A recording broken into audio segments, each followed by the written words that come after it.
Direct selling అని అంటే ఇంటింటికి పోయి ప్రోడక్ట్స్ అమ్మేది కాదు. వాళ్ళకి బిజినెస్ని కనెక్ట్ చేసేది, ఇన్నున్న మంచి గురించి చెప్పేది.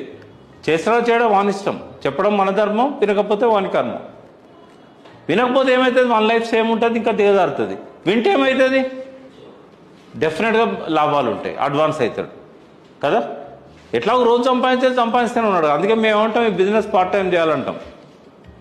అన్లెస్ మీకు ఇందులో బయట సంపాదించేదానికంటే ఒక 2 రెట్లు ఎక్కువ డబ్బు వచ్చింది అనుకోండి, అది కూడా ఒక సంవత్సరం మొత్తం కంటిన్యూగా వచ్చింది అనుకోండి తగ్గకుండా, మీకు నమ్మకం వచ్చింది, అప్పుడు ఇలా ఖచ్చితంగా డబ్బులు వస్తూనే ఉన్నాయి, ఇక నేను ఆ జాబ్ చేయకపోయినా పర్వాలేదు.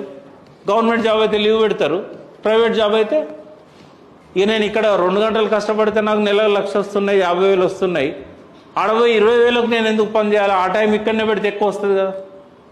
మీ నమ్మకాన్ని బట్టి ఉంటుంది అది. కానీ స్టార్టింగ్లో ఎవరికైతే నెలకు 50,000 వచ్చేదాకా